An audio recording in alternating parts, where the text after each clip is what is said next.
Hello,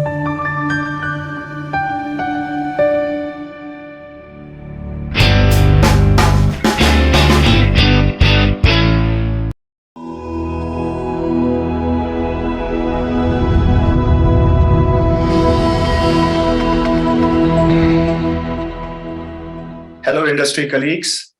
Welcome to another new episode of the Quest for Excellence series, Season 2, brought to you by Intellectus Consulting. The Quest for Excellence series, as you all would know, is an endeavor on our behalf to raise and promote the standards of highest marketing excellence in the industry. Towards this endeavor, we have featured interviews with some of the most well-known, respected, and admired business leaders of various organizations who have distinguished themselves in their long careers of building successful brands and businesses. These leaders come with a tremendous wealth of experience across functions such as sales, marketing, commercial excellence, project management, and even leadership of various dimensions, and have been admired for institutionalizing processes of marketing excellence as well as brand building excellence in their respective organizations. Today, I have the fortune and opportunity to interview a business leader who is well known and who has been admired for the kind of work that he has done in his career for the past 2 decades in the field of marketing, brand management, and project management. Friends, my guest for today is Mr. Makarand Kulkarni, who is presently the Associate Director for Marketing Excellence with Sanofi India Limited. Makarand is very well known in our pharma industry circles, and I've had the fortune to know him for a very long time now. Makarand started his career way back in 1999 and spent over 11 and a half years with Merck Serono, driving marketing function in Merck Serono. He was responsible for providing the marketing leadership for the brands, not only in the general medicine, but also in the specialty care portfolio. After a rich stint of 11 years with Merck, he then decided to pursue his career with Glenmark as the BU head for the Zoltan division of Glenmark. As we all know, Zoltan is the cardiology division of Glenmark, which has some of the biggest brands that the industry has seen, such as Telma and Telma H. We would love to hear the brand building experience of these two powerful brands from Makarand today. Makarand, after spending 3.5 years plus with Glenmark, then decided to pursue his career progression with Sanofi, and he joined Sanofi Consumer Health as the Associate Director for Marketing.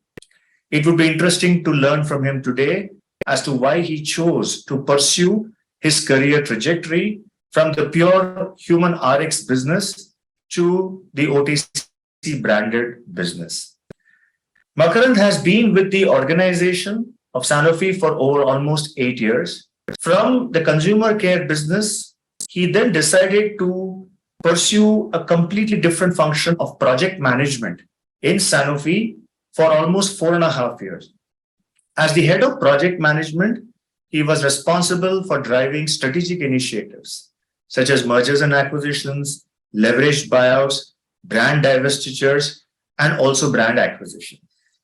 He performed extremely well in that role, and as a career progression, he has now taken over very recently as the head of marketing excellence function with the Sanofi business.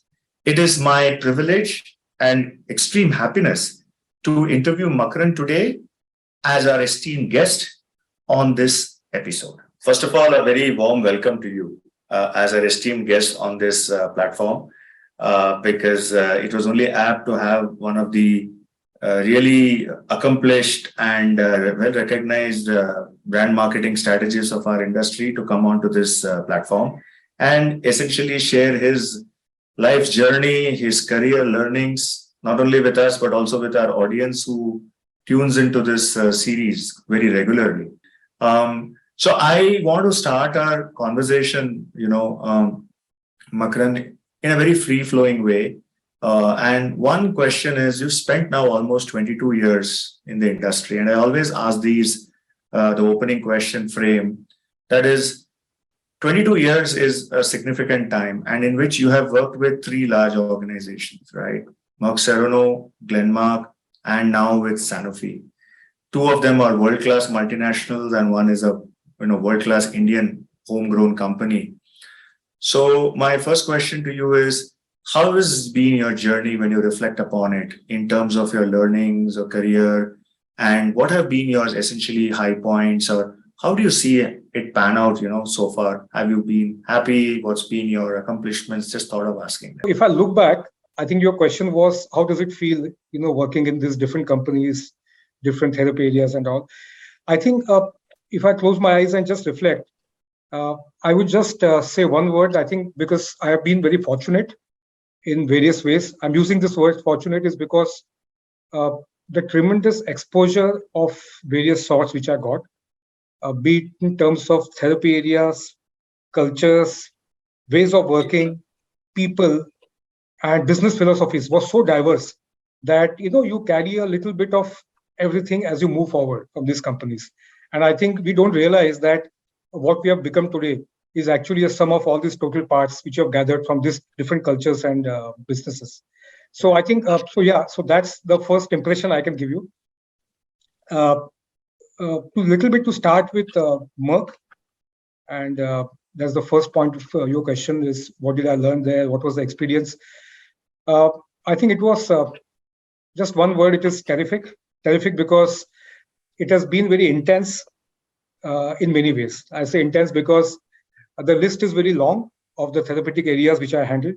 Started with anti-infectives to nutritionals to cardiovascular, diabetes, a little bit of consumer healthcare, and gynecology, pediatrics, you name it. And so really difficult to say which was a therapy area of therapy which I really loved or enjoyed working with. I think it was across. The whole experience of just moving across different therapy areas was terrific.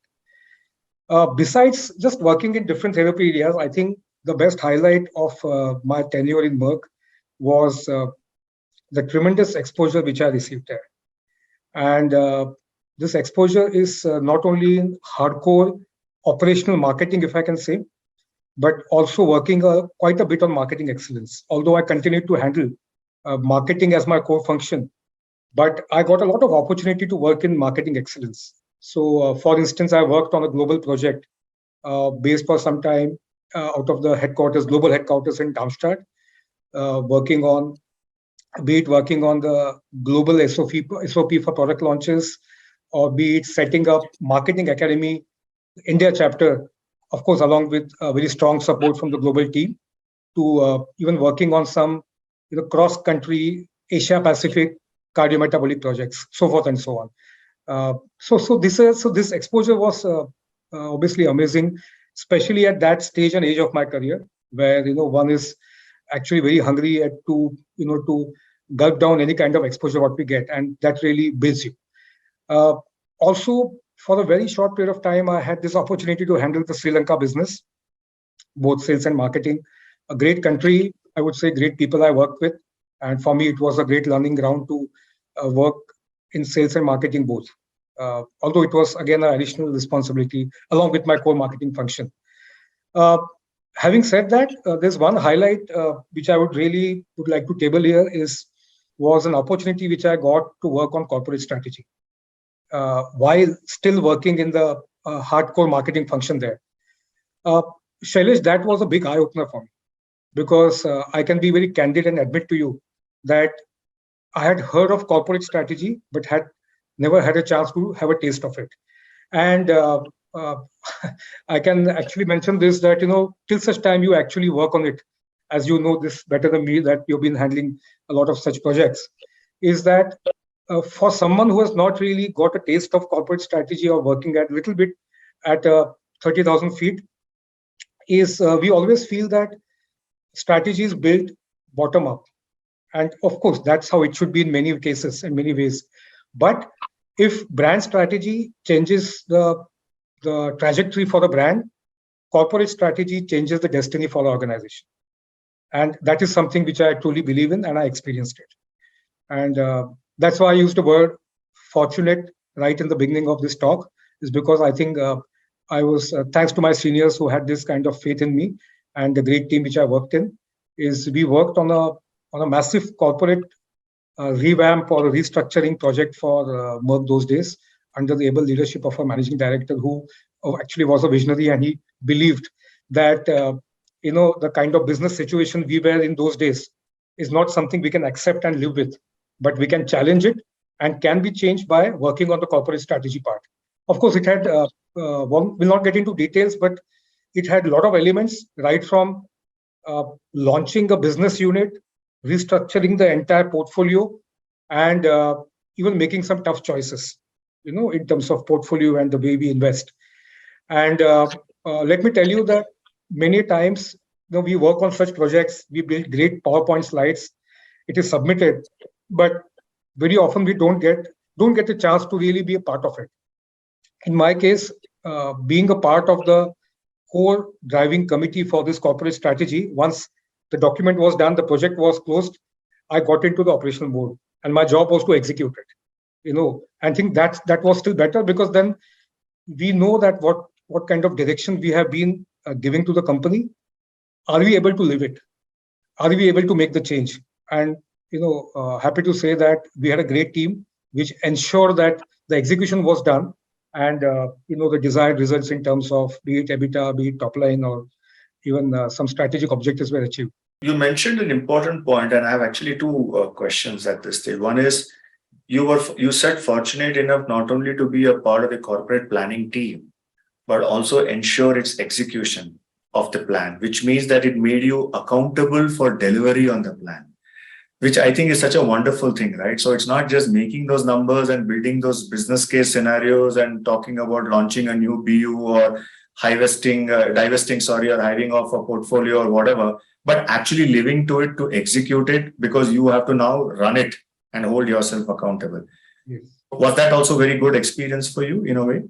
Oh, yes, because see, I think first thing which strikes us is that you require a completely different mindset and the skill set to develop something and to deliver something. So that development versus delivery requires that different kind of approaches. So that's the first thing I would mention, because we can't have the same mindset of a visionary, a planning, and of an analytical kind of approach there when you are out in the ground, when you dirty your hands, and when you are actually out there accountable, as you mentioned, is actually where the fun starts. And yes, sometimes you get a feeling that, yeah, okay, that those days were better, that it's always good to sit in a nice AC chamber and, do very interesting, a lot of exciting, stimulating brainstorming and so forth and so on. But of course, I think it's a big realization when we feel that was a part of this, bigger game plan, and it is equally or more important to execute it well and stay accountable for it month after month. I think the word is month after month, because it's not just one event of execution. The execution part lasts for a lifetime, and one has to be consistent and able to deliver literally every month, and that's great experience. Wow. Makarand, you also mentioned that in addition to your marketing role responsibility, you were doing these additional functions of strat planning, core planning, marketing excellence, etc. So what do the viewers and listeners take away? I mean, one thing that strikes me is you had a great learning appetite. You said you wanted to learn and new things because it was the early stages of your career. And second, I think was also, if apart from learning appetite, is learning agility, because you want to demonstrate the ability to learn quickly various functions and facets of strategic management. When you reflect on this, how do you obviously these are important skill sets for today's generation of marketers and heads as well, right? Learning agility, learning appetite, also risk-taking ability, not being just confined to one function or domain of just my brand management hi karunga, but I want to get into the higher evolved rules of marketing. Any thoughts around this as well, Makarand? No, I think, yeah, thanks for raising this question, Shailesh, because I think there is there's a feeling of dissatisfaction which needs to be there, and dissatisfaction in the right way. When I say dissatisfaction is feeling unsettled after some time, and let me tell you, I don't want to use sugar-coated packaged words that I want to try something new, and then I was driven by that. Let me tell you, no. For me, it was a clear thing that if I'm onto a particular task or a job or a function where I feel that, of course, the learning never stops, but once you are there at a certain level of depth and intensity, immediately after some time, I used to start feeling very unsettled. And that unsettled feeling used to drive me to try something new. And I tried to introspect that what is this feeling of unsettled. I think this is because I realized that when I get into something new, if it is really challenging, that just keeps the adrenaline high.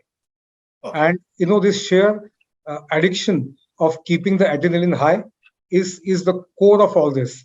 While it's always easy to answer your question that I'm a great learner and I want to try new things, it's fine. I mean, that's the outcome. But I feel that the urge to do all this and the ability to actually do this should be very deep rooted, and that unsettling feeling should be there. If it's there, I mean, it's my appeal to everyone who's watching or listening this, is that if you have this feeling of getting unsettled, don't play it down or don't look at it in a negative sense. It's a good thing, so let it grow and let it work for you in a positive way. And so feeling dissatisfied with your job is not always a negative thing. It also means that there's a higher calling. And I think that's the whole point. Oh, brilliantly put, Makarand. I think that's why I wanted you to spend time on this, because that is something that you're very honestly and openly said that, right? It's a higher calling, its ability to, and it helps in your progression. It helps you build a better rounded vision of the business in doing things which you have not learned before. So you are getting into those uncharted waters. I guess that's what you're. No, thanks for raising that. And it's very nicely put. Makarand, when you spend time of almost 12 years in a well-oiled machine like Merck Serono, very predictable way of working, a typical MNC environment that many guys are used to, right? Predictable, stable environment, but you're working around projects, you're working around, which is typical. You then decide, as you said, feeling unsettled and say you have another calling coming in. And then you move into Glenmark, which was at a time when it was phenomenally rising in the domestic business apart from other companies. And you joined Zoltan, which is, I think, the cardiology division, handling brands like Telma and Telma H, if I'm not mistaken, those are blockbuster brands, or some other cardiology portfolio. But my question is, you joined as a BU head, so was it a career progression move, or was it also that you wanted to have a feel of the Indian way, pharmaceutical way of building brands and branded generics? Exposure was also important. So I thought of asking you that question. Yeah. So Shailesh, I joined Glenmark as a BU head for Zoltan Care. So it was not Zoltan, but of course it was the same family. It was a part of the chronic cluster, as we used to call it. Okay. And Zoltan was the mother division, which had Telma and those iconic legendary brands, which is still growing so well. This particular business unit was formed to take up Razel, which is rosuvastatin, to a different level. And of course, we also had some line extensions of Telma, which were a part of my business unit. And but before I talk a little more about my stint in Glenmark, I will answer the question that why the change.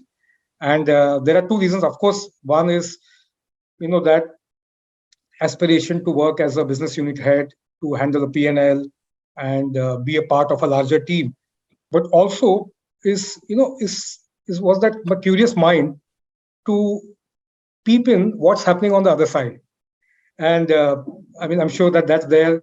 The other side don't want to sound very divisive between MNCs and Indian companies, because I've been a part of both the companies throughout my career. But there is, let me tell you, there is always a very curious, inquisitive outlook of how does that kind of culture work. How do I'm sure that our colleagues in Indian companies always feel that how do multinationals function, and similarly MNC people who have been working in MNCs are extremely curious to know that what's really driving that rigor of Indian companies. So actually, being in pharma for quite a bit of time, have extremely good friends who have always been in Indian companies, and have been hearing a lot of stories about the great execution culture there, the customer centricity. So these are always buzzwords for me, and thinking about it and always listening to the exciting stories what they share. And here came an opportunity where I thought that I think it's the best of both the worlds. I'll get this chance to get a taste of the a different way of operating business, and also getting that responsibility, accountability of handling a P&L. So I think it just got fused together, and I just went for it. So that's the reason I joined Glenmark as a BU head way back in 2011. Now the thing is, of course, it was definitely. If I say that it was an easy job, it was not. Specifically considering, for me, it was a big change. It was a change of cultures, change of organization, and change of function also. So there was no way there was anything which was even an inch of comfort zone there. But I think more than that, I would say truly exciting times, because it was not that I joined a existing machinery. I just be on a driver's seat and drive the car. My job as I joined in, my first task was to set up a business unit, which I was to head after a few months then. Right from recruitment of the field force to setting up certain basic systems and processes, planning the portfolio, and then running the machinery to make it grow. So that was definitely a different experience. But I think I want to mention that we always feel that what is the secret sauce, which really has this kind of business rigor, which many strong Indian houses they have. I don't know. I know there is no such one-shot answer for that, but I can give you very humbly those 3-4 points which I really picked up, and they are very critical. They may sound like little motherhood statements, but if you little think deeper on that, I really feel that that's what drives this kind of companies. I think the first one word which you mentioned some time back was accountability. I think the whole machinery is run on accountability. It's very high. When I say that, it also comes with a lot of empowerment. So if anyone wants to know that, how do fast-moving, growing Indian houses really operate? According to me, one of that is high empowerment with high accountability, and you can feel that in the air. As you walk through the corridors, as you talk to people, that accountability and empowerment both is something which you feel in the air and you breathe it. Because that's so much entrenched in the culture, and because I think everything starts later. That's where it starts from. Second part is amazing speed and agility. Again, very motherhood, but let me tell you that working in speed or with speed is not an option, but it's something which you got to do. And that's what is the second thing. According to me, third part is the rigor of execution. Rigor of execution is not just having tracking sheets and Gantt charts, but ensuring that what we have planned, is it executed in the spirit of it? Because many times, unfortunately, the image of execution is I decide my milestones, I track them, and I see whether it is those typical green, red, and yellow signal icons which we put, and we feel that okay, things have been executed. But there's a difference, and that the inside story of this is that when you are actually talking about execution, the question what we ask is it achieving what it was supposed to be, what it was meant for?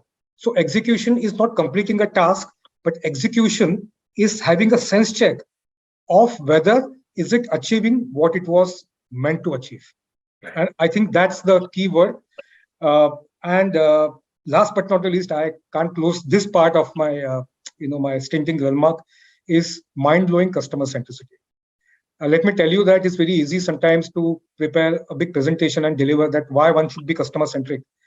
That's one. And second thing is what it means to be there, live and spend your time and be there with the customers.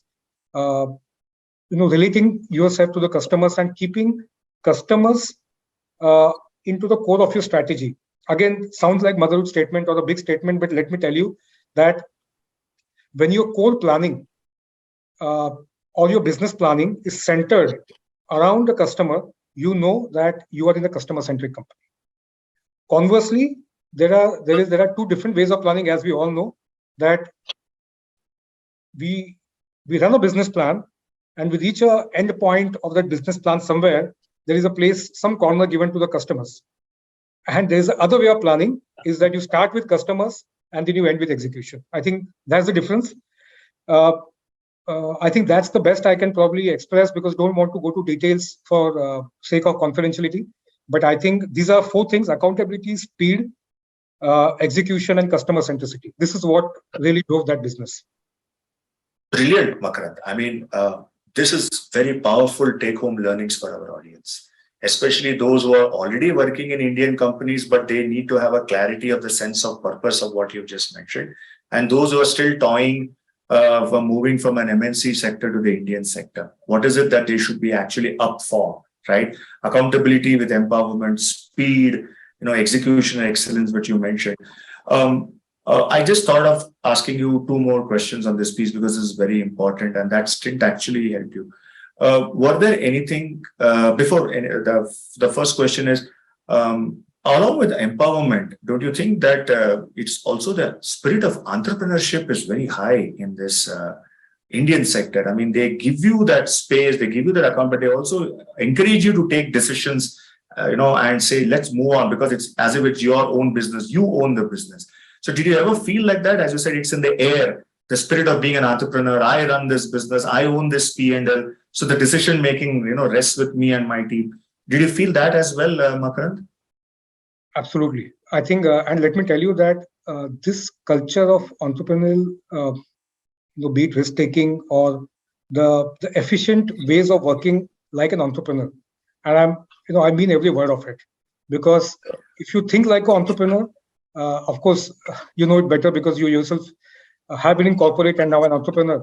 That how to be efficient like an entrepreneur is the key question. I think that runs from top.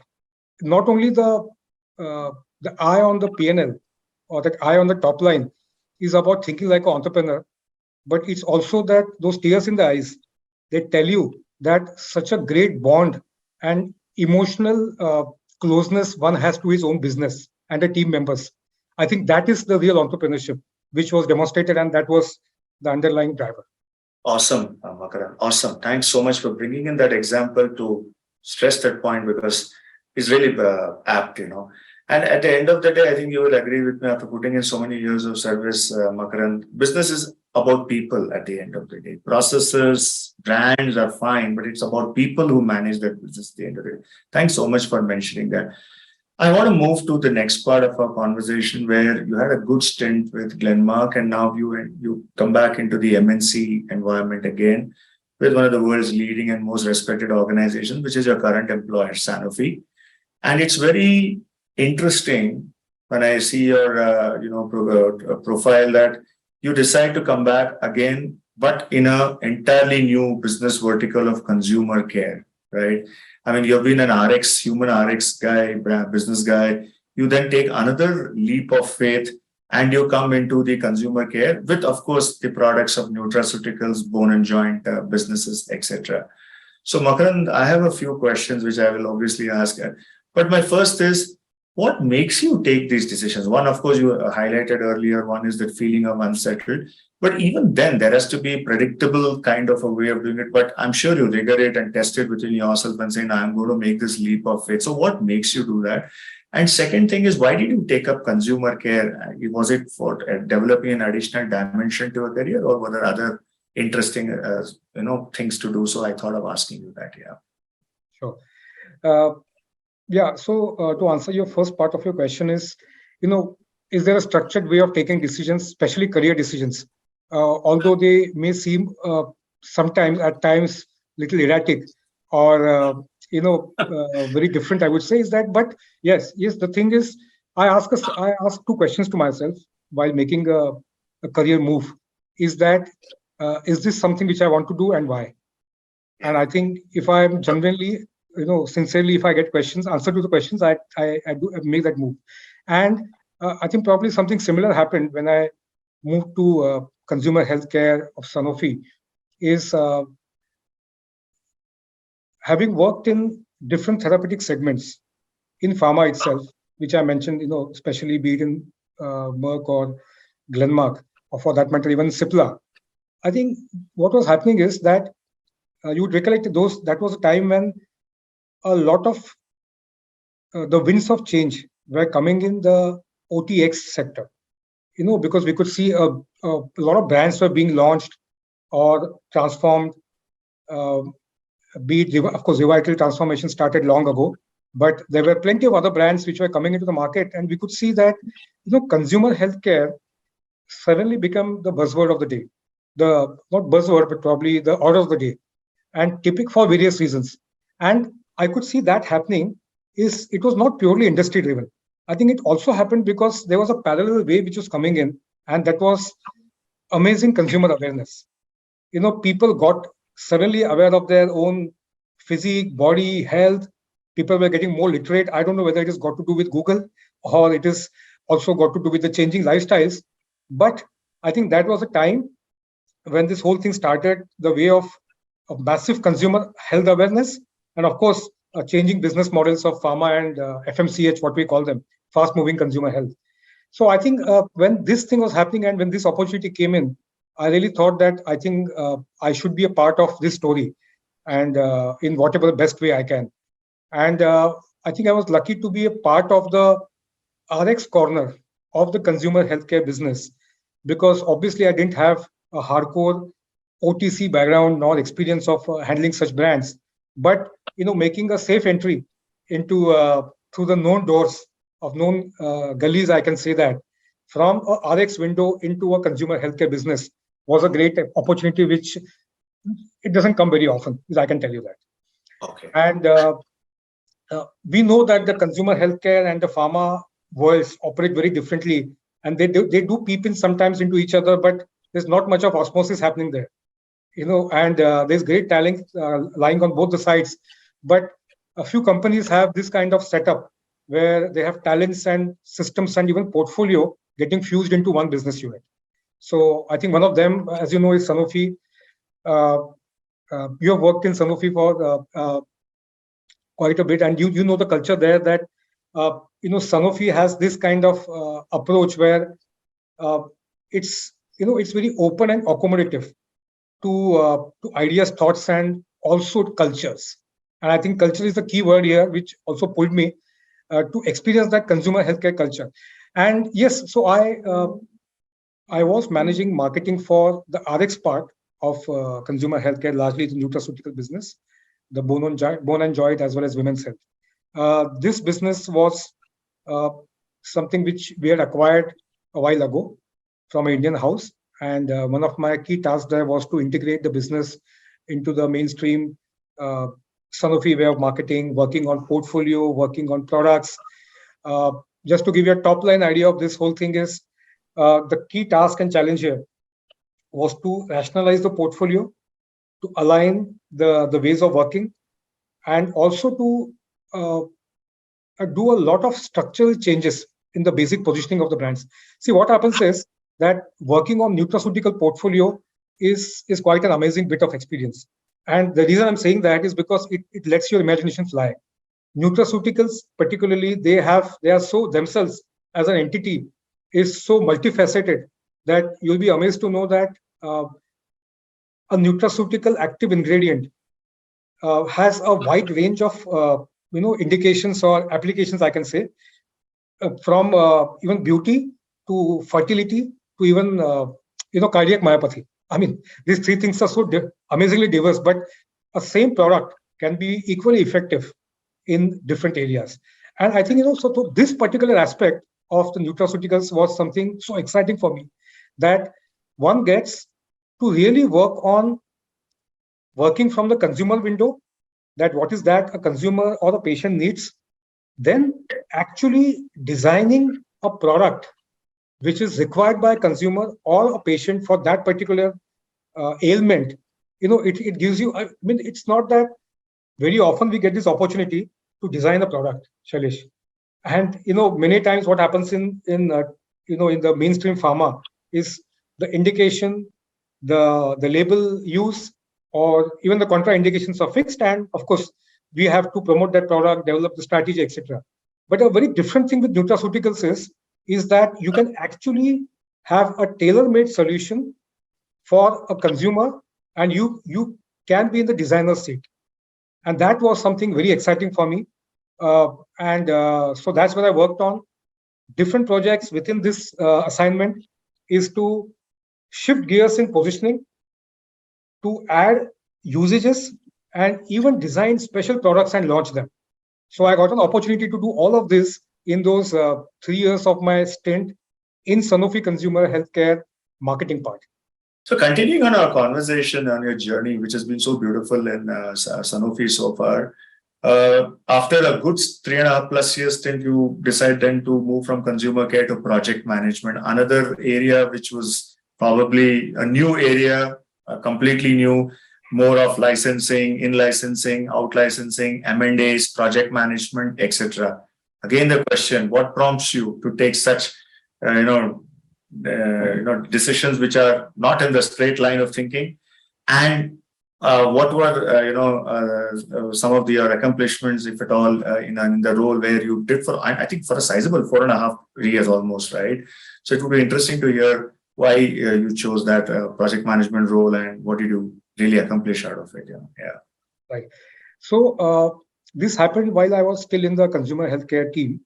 And so there's one thing which I noted there is, although I was a part of the larger consumer healthcare organization, I was playing significantly an RX role. Of course, there were projects which, where I had to work on, if you can use that word, migration from RX to FMCH. But one thing which I realized is, I was more hungry to work on products and projects which were more closer and connected to the real consumer healthcare business. That's one.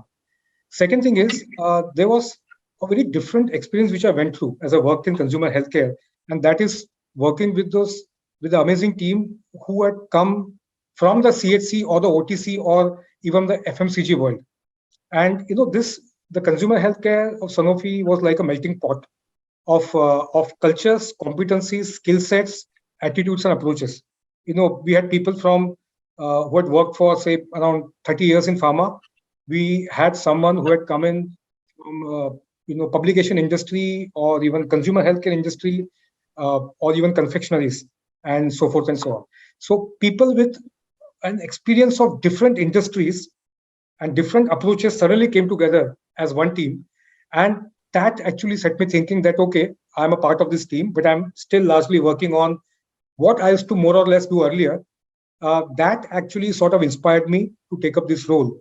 This particular assignment had two very different buckets where I worked on. One was strategic projects, which gives you a BU agnostic experience of working on different projects, while the other part of, as what you said, was company alliances and M&A. So this kind of thing actually gives you then from a 180 to a 360-degree experience of working with different stakeholders, working with different functions, and then it increases your breadth and also the depth of what you have been doing all your life. And I think that was important for me. And Makarand, I want to hold you on that last sentence, the breadth and the depth. Are you telling me it is important for today's generation of marketeers, BU heads, not to get siloed into their functional roles, but also look at depth and width at the same time by opting for such kind of roles? In fact, even if you had not asked this question, I had made my notes that I wanted to, explicitly say this. So thanks for raising this point. I sincerely believe that the biggest advantage, or for the biggest reason rather, I would say, of moving into this kind of role is that we are able to appreciate the simple fact that you can make an impact on the business beyond sales and marketing. And I think it's important to know that, because of course I have myself been a sales and marketing guy all my life, most of my professional life. But I have no issues in saying this, that I had a very myopic view of how a business is run, or actually what it takes to run the business, or even rather who runs the business.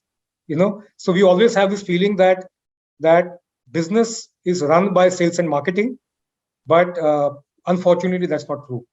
The fact is, business is run also by sales and marketing, and there are so many other things which actually go on to run a business. And when I say this, I want to make it very clear that the other functions of the business, they are not merely the nuts, bolts, and screws of business, but they are also levers and gears. I think what perception we have is that couple of functions run the business, others are support. And I don't think there is this concept of support itself. Support itself does not exist. I purely believe that the way different gears and levers fit into each other and they move together, I think that's how, as we know, the business runs. We can't say that there's one lever which runs the engine. The whole point is that every function has a different role, and only when you work closely with that function or in that function is that you get an understanding that even a one-third element of that function, if it's not handled with a zero error efficiency, how a business or a function can come crashing down. Fabulous, Makarand. Really very heartening to hear this from a guy who's not just spent 6 months or 1 year, but 4.5 years immersing yourself into the core of the project management function. And again, you said that you worked on portfolio projects which are therapy area agnostic at one level. I noted that, and another was the M&As, BD licensing deals as well. So is it fair to assume that in today's environment, you need to be a generalist with a 360-degree approach? Of course, having your core functional competencies in any of the areas, sales and marketing, but also develop that bird's eye view by working on cross-functional projects and doing this kind of stuff, right? Would that be also a right thing to make? I have a very strong statement to make. I think that is not only required and critical, but I think it's important for survival. And why I'm saying this is word survival is simply from a very positive window, because Shailesh, the thing is that the way things are moving fast, let me tell you that there is a high risk that if you specialize yourself in a particular function, you never know in next 3 years that function won't exist. Exactly. Maybe may not exist is probably a little too extreme, but may not be that important a function as it was earlier. Now, let me tell you that, who imagined that someone, that modest, humble gentleman who was, or a lady who was handling a part of supply chain, looking after the supply chain channels and retail, would suddenly become one of the most important persons in the company as heading the e-commerce part. Because we never thought that a channel can influence business. We thought channel is a channel, right? A channel can generate business is something we never imagined. And if I was into sales, the traditional sales part, and I always thought, okay, that I'm the one of the key levers of the business. And then I said, oh, I can see someone over my shoulder who's actually heading e-commerce there, and I can see that person is getting that limelight. So my point is, it's so important that one has to move into functions, gaining capabilities and competencies, not only because with the fear that, okay, that something might get obsolete, but also from a positive angle that if one has to move towards general management or move towards entrepreneurship, I think it's not only important, but critical to really move laterally and gain that experience. So that brings me to the question is, the last part is, you sign up again to head marketing excellence function in Sanofi. Very critical function, both outside in and inside out perspectives on this. We have discussed this in the past. So, and I know you've just recently moved into this role. So quick check on how is it going? What's the mandate? Because Sanofi is such a well-oiled machine. And I remember a conversation a few weeks ago when you said everything and anything that you want to do with the brand in terms of the core strategic aspects of the brand or the delivers of the brand or, building the brand architecture, everything is up in the cloud. So you just have to click on the Sanofi cloud and still you have got a mandate to drive the excellence. So I just thought of asking you, what is it that is now keeping you occupied and how are you finding it going? That's why. Yes, Shailesh. So basically, of course, being a part of an organization like Sanofi, where the marketing structures and the processes are so well laid out, uh, definitely it is equally exciting and a challenge. Exciting because you get to learn and be a part of such beautiful processes and systems, and challenge because uh, to add value you need to really pull up yourself, because you can't add a fringe value. That has to be little definitely incremental, and to do that one has to do his or her homework. Now, I don't think it would be fair if I keep on talking more about what I've done, because it's just been few months that I've taken over. But I think maybe as probably we are moving towards the last bit of this discussion, is a couple of lines on marketing excellence. And I personally feel that it is very critical. It's not a role or a function, but I think it's a mindset. I think the whole idea of marketing excellence is to deliver world-class marketing processes and uh, develop competent marketeers to achieve your business objectives. Is all what I can sum up. It's about process. It's about people to achieve your marketing objectives, business objectives. Now the whole point here is that I think what I want to really bring focus of our listeners here and viewers is marketing is viewed as a intuitive and a spontaneous or a creative uh, art. Okay, while that is true, marketing excellence reminds you that along with being intuitive, creative, and spontaneous, it is also a science which is structured, replicable, and well defined. I think that's all about it is. And the whole thing, I remember one of my senior leaders who was one of our managing directors in my past organization. So he had clearly mentioned that look, be it sales or marketing, if you're not able to replicate success, that means you don't have a process in place. I think, and then I would take that the success was a fluke. If you can replicate success, then you're able to prove it to me that it was done by process, it was by intent. Marketing is all about using tools, because many times what happens is that marketing decisions are made purely out of past wisdom. Past wisdom arising from past experience, I would rather say. So many times we get tempted to take decisions based on experience, decisions based on wisdom, or even decisions based on personalities, who can just weigh down very heavily upon this such kind of stuff. I think marketing excellence reminds you that everything, this all is fine, but at the core of everything is that if I'm doing situation analysis, if I'm plotting customer journey, if I'm doing a simple innocent positioning or even a SWOT analysis, if I take a piece of paper and I just start scribbling, that's not a structure. This reminds you that for every bit of it, there is a tool for SWOT, there's a tool for situation analysis, there's a tool for positioning. And if you use a tool, you're not likely to go wrong, and you're likely to ensure that everything is taken care of.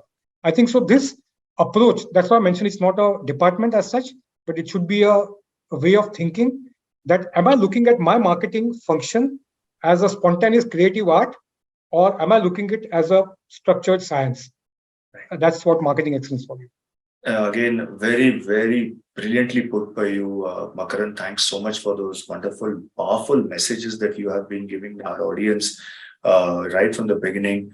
And these, I am very sure that are going to go a long way in, triggering the thought processes of our viewers and listeners, because the whole objective of this series is to have leaders like you come and make those forceful, emphatic statements, right? And use this platform. I invite leaders to come onto the platform so that they can put out those powerful messages and their learnings to the audiences, so that there is some amount of triggering happening, and I think today you have, to a large extent, you have been accomplishing that. I'm so thankful to you for this, Makarand. No, I think, Makarand, it has been a phenomenal conversation for just little over the hour. And I really enjoyed every aspect of our discussion today. What I loved most is I think you've been very candid and honest and open about how your journey has been in this last 2 decades. You've very openly and nicely shared your life's learnings. You've also given a lot of powerful messages to our community of marketeers. I really, I'm grateful to you. I'm thankful to you, Makarand, for this, interaction. I also equally learned, in the same process. Let me be honest with you on some of the aspects of your, points that you made. So, on behalf of my organization, the platform of Quest for Excellence, and also my personal thanks to you, Makarand, for giving me a 1 hour on a Sunday and discussing these very, very hot and very relevant, important topics. If there are any last messages in the last couple of minutes, you can free to use this as an opportunity to sign off. Yeah. First of all, thank you so much, Shailesh, for this opportunity. And nothing much to say, just that it's always a pleasure to talk to you, and also for connecting me to the pharma world. It's a big fraternity of friends, and of course we are competitors, but let's not forget that we are all together in this exciting journey, and always good to learn from each other. Thank you so much. Thank you, Makarand. Thanks once again, a sincere thank you, and look forward to staying connected with you.